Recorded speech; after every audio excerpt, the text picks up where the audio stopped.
ദുരന്തം കഴിഞ്ഞ ഒരു വർഷത്തിനിപ്പോഴും ഉരുളെടുത്ത ജീവിതങ്ങൾ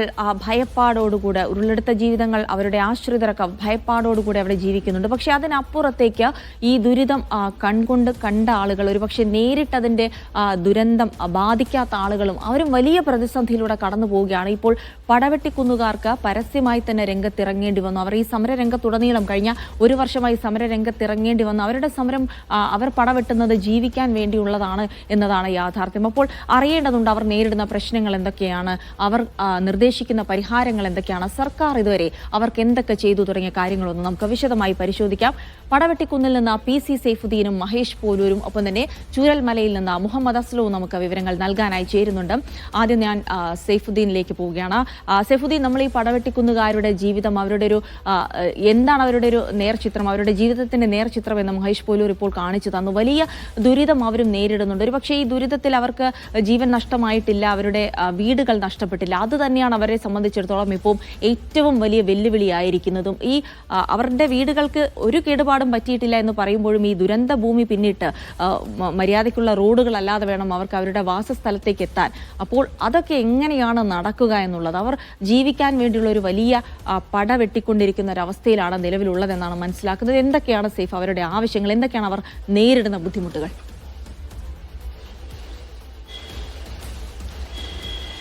ജിൽസി, മൊത്തം 402 കുടുംബങ്ങളാണ് പുനരധിവാസ പട്ടികയിലുള്ളത്.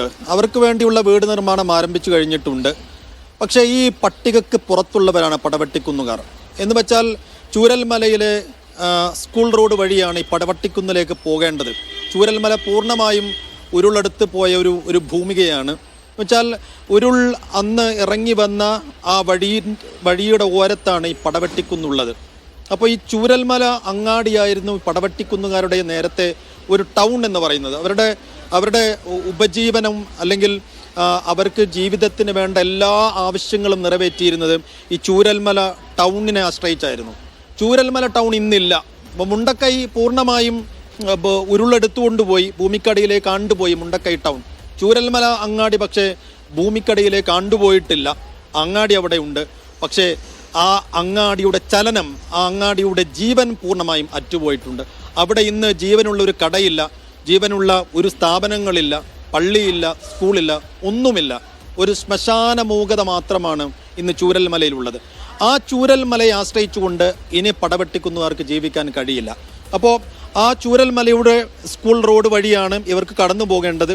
പൂർണ്ണമായും ഭീതിയും ഭയവും മാത്രം നിറഞ്ഞു നിൽക്കുന്ന ആ അങ്ങാടി ആശ്രയിച്ചുകൊണ്ട് ആ നാട്ടിലൂടെ ജീവിക്കാൻ ഇവർക്ക് സാധ്യമല്ല.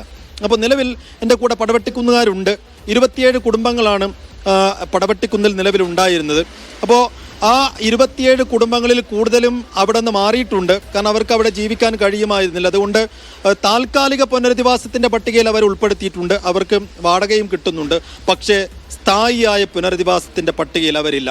ഇപ്പോൾ പടവെട്ടിക്കുന്നിൽ പോയി റിപ്പോർട്ട് ചെയ്ത മഹേഷ് നമ്മോടൊപ്പം ഉണ്ട്. ജിൽസി, മഹേഷിനോട് ചോദിക്കാം. മഹേഷ്, ഈ പടവെട്ടിക്കുന്നിൽ മഹേഷ് പോയപ്പോൾ സ്വാഭാവികമായി അവിടെ ആളുകൾ ഉണ്ടാവില്ല.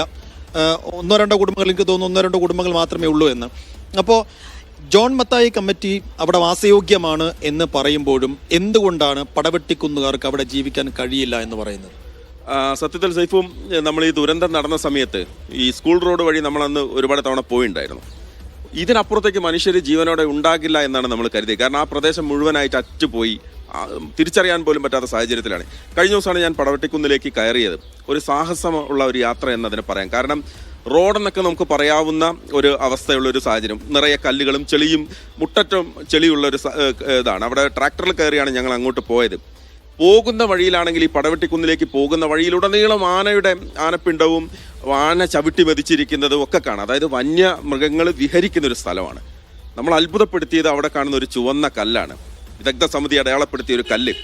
ആ കല്ലിനപ്പുറത്തുള്ള മനുഷ്യരെങ്ങനെ ഇങ്ങോട്ട് വരും എന്നുള്ളത് ചിന്തിക്കാൻ പോലും അന്നത്തെ വിദഗ്ധ സമിതിയിലെ ആളുകൾക്ക് പറ്റിയില്ല എന്നുള്ളത് അത്ഭുതപ്പെടുത്തുന്ന ഒരു കാര്യമാണ്.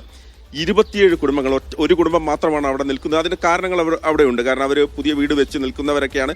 അതിൻ്റെതായ ചില കാരണങ്ങൾ കൊണ്ട് മാത്രം ഒരു കുടുംബം മാത്രം അവിടെ നിൽക്കുന്നത്. ബാക്കി എല്ലാവരും ചെതറിപ്പോയിരിക്കുകയാണ്. യഥാർത്ഥത്തിൽ നമ്മൾ അവരെ കൊണ്ടു ചെന്ന് എത്തിക്കുന്നത് ഭയപ്പെട്ട് ജീവിക്കേണ്ട ഒരു തുരുത്താണ്. ഞാൻ മനസ്സിലാക്കി. ഞാൻ ഇതിനകത്ത് ഒരു ഫാമിലിയായിട്ട് സംസാരിച്ചപ്പം അവരുടെ ഒരു കുട്ടി ഇടയ്ക്കൊന്ന് ചൂരൽമല കാണാൻ അവരെ വീട്ടിലേക്കൊന്ന് വന്ന് തിരിച്ചുപോയ ആ കുട്ടി ഏതാണ്ട് 1 മാസത്തിലധികം കൗൺസിലിങ്ങിന് വിധേയനായിട്ടാണ് കാരണം ആ കുട്ടിക്കൊപ്പം പഠിച്ച വിദ്യാർത്ഥികൾ പൂർണ്ണമായും മരിച്ചു. അവരുടെ സുഹൃത്തുക്കളുടെ വീട്, അതെല്ലാം നാമാവശേഷമായ കല്ലുകൾക്ക് മുകളിലൂടെ വേണം ഇവർ സ്ഥിരം പോയിട്ട് വരാൻ. യഥാർത്ഥത്തിൽ 100% ജെനുവിനായിട്ടുള്ള ഒരു ആവശ്യമാണ് പടവെട്ടിക്കുന്നുകാരുടെ. അതിലെ ഒരു പോസിറ്റീവായ തീരുമാനം ഉണ്ടാകുമെന്നാണ് നമ്മൾ പ്രതീക്ഷിക്കുന്നത്.